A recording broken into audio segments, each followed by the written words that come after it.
I know some of this stuff dropped, what was it, Friday or Saturday, but I couldn't give less of a shit about the new variant that's out there. Oh yeah, it's supposed to, I don't know, maybe skirt the fucking vaccine or some dumb shit like that. But by the end of this video, you guys probably will have the same opinion, if you don't already do. But here's what we got, alright? So this Decepticon sounding motherfucking variant, Omicron. Well, Biden says it will eventually come to the United States. Yeah, because guess what? It still hasn't fucking made landfall, and they've been trying to find something in order to stir up any sort of fucking fear around it. But yeah, they've come up empty so far. But don't worry, they're taking precautions for it. But I know it's supposed to be Omicron, whatever the fuck it is. Hey, even the president can't fucking get it right. Apparently, President Joe Biden on Monday urged Americans to get vaccinated or get booster shots because guess what? That's coming, and of course it is. Amid warnings about the spread of the Omicron variant, but insisted that the infectious new variant will not cause a panic and said no new restrictions were needed. Yeah, what dropped on? I think it was Saturday. I think it was on Saturday. Yeah, because Biden was in Nantucket or some shit like that. So, this travel ban, right, encompasses South Africa, Namibia, Lesotho, Botswana. They're really trying to make me pronounce some of the hardest to pronounce countries in the world. Eswatini, Zimbabwe, Mozambique, and Malawi. Funny, right? Because remember when all of this horseshit started, and the only place that was banned, at least that the travel was banned, was from China back in, what was that, early 2020, fucking Christ, we're almost 2 years into this. Yeah, so at the time, only China, the source of all of this stuff, when Trump was in charge and put the travel ban on for China, he was called a racist, and remember Nancy Pelosi was said, "I'll go down to Chinatown, especially if you like to have something to drink." Everybody was calling him racist for doing that, but no, this one it makes sense because Joe Biden's doing it. Yep, 8 countries. All in Africa, huh? Weird. I guess they must be black. But yeah, whatever. We'll fight this variant with our scientific and knowledgeable actions and speed, and not chaos and confusion. I think probably half of that statement's correct. It's just not what he's saying up front. No, they're gonna fight it with chaos and confusion because that's the only way that administration tackles literally anything. Oh, that and ignoring anything. So perhaps, probably, who knows. But even amid the pressing nature of the new variant, Biden misstated the name of the variant. Oh God, what did he call it? It's called the Omicron, and instead of inserting the extra N, which we all know Joe Biden does like to do on occasion, in his error, his coronavirus advisor, stupid Fauci, who we will get to because he had another dumb take, who was standing in the background, also committed on Sunday. Oh, okay, so what do they call it? The Omicron? I don't really care. What do you need to know about it? What makes this one so, I don't know, fucking dangerous or some shit, whatever reasons that they're trying to drum up fear around it. So the WHO warned the new variant poses a severe risk to the world's pandemic recovery. Oh my God, and odds of it being infectious enough to spread quickly are very high. So, okay, odds of it spreading quickly. So is there any idea that it's actually spreading quickly? No. Oh, okay. It poses a severe risk. Oh, okay. So what are some of those symptoms? Well, the Daily Mail has them here, and frankly, I don't care what these fucking old fossils have to say, but they have a really nice chart here. So what can you experience if you get tagged up with the Omicron variant? Well, you won't be breathing more difficultly. No. You won't have a loss or change to smell or taste, so that's now off the table. So I guess that's probably better. Remember, this is severe and it's gonna spread quickly and all that shit. You could feel tired and you could have muscle aches. Oh, okay. You could have a high temperature. Oh, okay, cool. A dry cough, scratchy throat, the headache, and a high pulse rate. Wow. We need to just fucking force people to get the jab and wear masks all the time. And you can be like stupid Kathy Hochul, who so far, I think. It's interesting because I'd never be under threat from Cuomo, but I think she might be worse. She might be worse than Anthony Cuomo. Andrew Cuomo. Sorry, I already forgot he's off I don't know, ogling the waitresses at Hooters, whatever the fuck he's doing in quasi-retirement until he gets a CNN spot. Till they do the brothers Cuomo in the evening. Hey, take a look at our charts. Quick story. But no, Hochul, when she's not up at her pulpit, fucking proselytizing on Sunday afternoons, she's declaring a state of emergency over the Omicron variant to make the United States landfall. Yet 100% recent sampled cases were Delta variant, and she's bringing back mandatory masks everywhere because she's smart and she cares, right? Okay. New York State has declared a state of emergency. I don't know, maybe just extending the original state of emergency. I don't know what the fuck they don't even know what the fuck they're doing. Actually, they do. They just want power and they want to extend it as long as possible.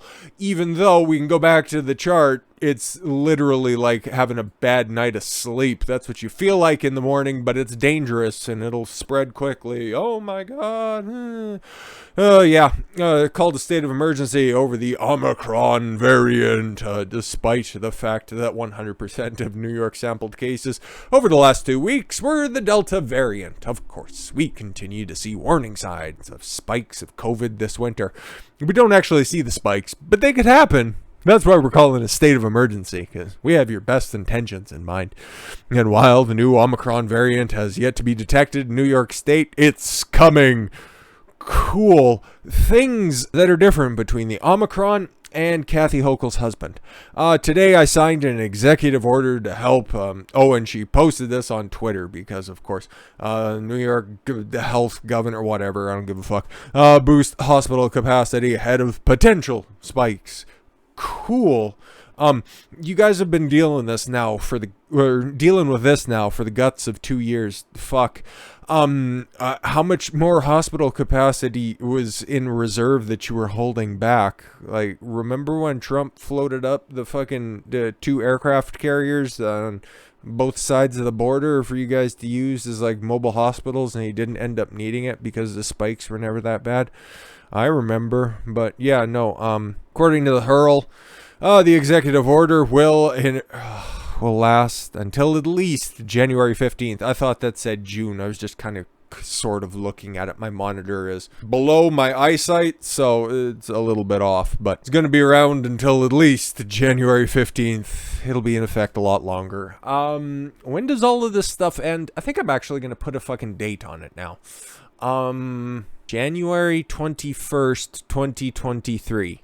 I think that's when we're going to have, we'll probably know if this pandemic will probably be over. So brace yourself for another year. All right. Hochul is urging New Yorkers to use the tools we know help prevent the spread of the deadly virus. What exactly is that? Because nothing, apparently, at least according to you guys, because this needs to continue on in perpetuity, nothing really helps, apparently. I don't know, but you guys already know the tools to use, right? Well, if we knew the tools that were successful in stopping this quote-unquote deadly virus, which makes you feel like you just stepped out of a cold shower. She listed wearing a mask indoors, okay, washing your hands because you weren't beforehand, whatever, and getting vaccinated. Of course, they're safe and effective. Hochul's executive action, that's what I should say. Somebody should send this back to the editor.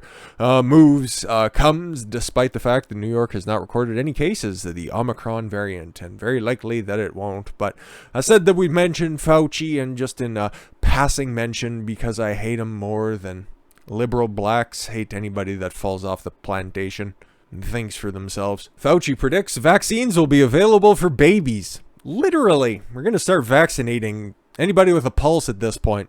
But that's weird. Are they going to go in and are they going to, by proxy, end up recognizing that fetuses are actual real lives if they start improperly defining their age range? Because that'll be interesting. Anyways, babies and toddlers in the first quarter of 2022. And then it'll be mandatory? And when will it stop? And the people who are actually pushing for this, never bring a kid to fucking term anyways. They got their Planned Parenthood punch card, so what the fuck are they stumping for? Coronavirus fatality rate for babies and toddlers, by the way, it tops out at 0.03%. You can see it right there. It's somewhere, yes, between literally 0.03 of a percentile. Cool. Fauci on Sunday predicted, Sunday morning news show was he on Face the Nation? There we go. Predicted vaccines for the Chinese coronavirus will be available for babies and toddlers in the first quarter of 2022, adding, we don't want to be vaccinating the children. Wait, what? Oh, we do want. I thought he said didn't. Well, I thought he had a moment of lucidity. Nah, of course not. Despite the fact that child mortality rate for the virus is shade above nothing. Anyways, Face the Nation's Margaret Brennan asked Fauci if he believes it would be necessary to vaccinate babies and toddlers if adults were vaccinated at a higher rate.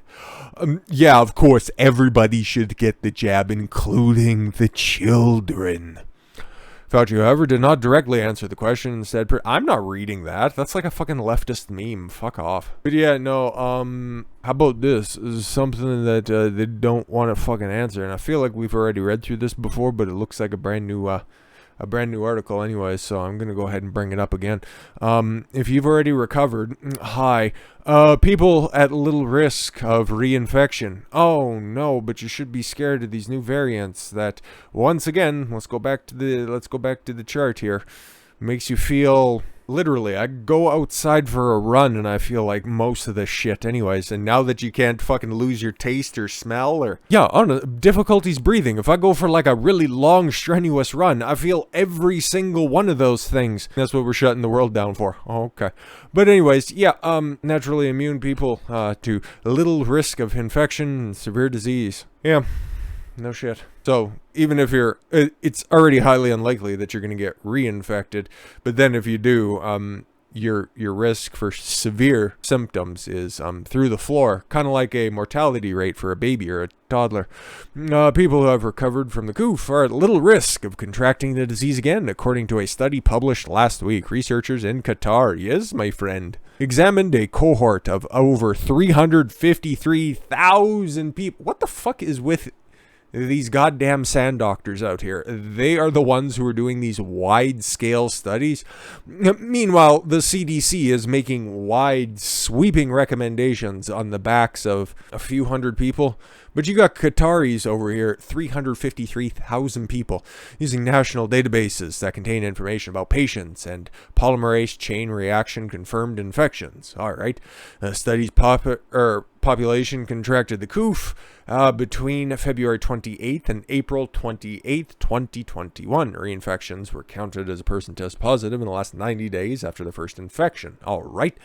After excluding approximately 87,500 people with a vaccination record, they're double safe then.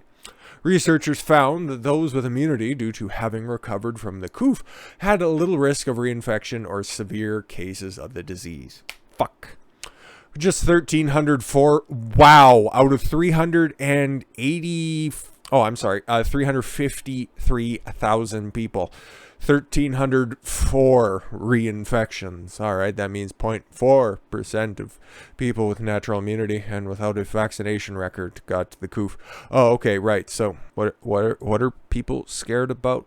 Anyways, I wonder if that's going to ring true with this Omicron mild discomfort variant. Okay. No cases of death were recorded among those who got infected a second time, and even in Qatar, which a stone throwing is like I think 2 o'clock in the afternoon activity. That's pretty cool. The study was published in the New England Journal of Medicine. Oh man. And here I was hoping it was going to be the National Enquirer so I could just go ahead and denounce all of these findings. Fucking sucks. It was founded by the Weill Cornell Medicine Qatar's Ministry of Public Health, and Hamad Medical Corp, and Syndrome Medicine. The researchers Laith Abu Radad with Weill Cornell Medicine, Qatar, and Dr. Robert Bertoli, one of these names is not like the other, with Qatar's Ministry of Public Health, had previously assessed the effectiveness of natural immunity against reinfection as being 85% or greater. Fuck. I wish you could say the same about the vaccine. Who am I kidding? Accordingly, for a person who has already had a primary infection, the risk of having a severe reinfection is only approximately 1%. Of the risk of a previously unaffected person having a severe primary infection. Okay, so 1% of the 1,304 people, okay? 13 people. It's just absolutely absurd. But hey, that's been kind of the cause du jour of the past, like I said, 2 years. Anyways, yeah, so naturally immune people. Yep, seems to be really holding true. But what about, like, the vaccine mandates themselves? Yeah, they're kind of, once again, just falling flat on their face, like everybody who thought and at least had a passing legal knowledge really understood. Yeah, they were always going to fucking fail in the courts, and looks like it again. A judge blocks Biden administration's COVID-19 vaccine mandate for healthcare workers. And there goes another one. The ruling applies to 10 states. You love to see it. Federal judge on November 29th, that's today, halted the Biden administration's COVID-19 vaccine mandate for healthcare workers through a ruling. Though the ruling only applies to 10 states. Yeah, it was probably the ones who were complaining, right? The mandate promulgated earlier this month by the Center for Medicare and Medicaid Services required approximately 17 million workers to get the jab or face termination. But CMS lacks the authority to impose such a broad mandate. U.S. District Judge Matthew Shelp, a Trump nominee, ruled, "Oh my God, see, he's clearly compromised. We have to appeal it up again." Plaintiffs are likely to succeed in their argument that Congress has not provided CMS the authority to enact the regulation at issue here. Sucks to suck, Shelp wrote in the 32-page ruling that granted a request for a preliminary injunction. Congress did not clearly authorize CMS to enact this politically and economically vast, federalism-altering, and boundary-pushing mandate, which Supreme Court precedent requires. Wow, that's pretty, quite an excoriation he wrote there. The request came from Missouri and 9 other states, which asserted that the healthcare worker mandate was unlawful in part because it was arbitrary and capricious, while they prohibited by the Administrative Procedures Act. Yeah, like I said, it was probably only the 9 complaining states. So that just goes to show you, hey, other states, if you're willing, ready, and able, fire off another lawsuit, and it looks like the courts are going to once again fucking back you up, because as many ridiculous Twitter trends as there's nicely posted over on the corner where it tells you, oh, the mandates have legal backing. Our experts and fact checkers prove. Really? Yeah, go fuck yourself. But just let's get ramped up in anticipating more insane shit coming out of Twitter, because yeah, Jack Dorsey just stepped down. We're gonna talk about that next. And if you're on Twitter, I'd suggest getting off of it. I got rid of my account and I haven't opened it up in a fucking coon's age, so I don't fucking miss it one bit. It's a stupid platform and it deserves to die, and don't worry, their new CEO, he's gonna hasten that process. Well, with that said, guys, thank you all very much for the gift of your time. I've been Don Consuelo. I want you to follow your gut and get after it. Take care, everyone.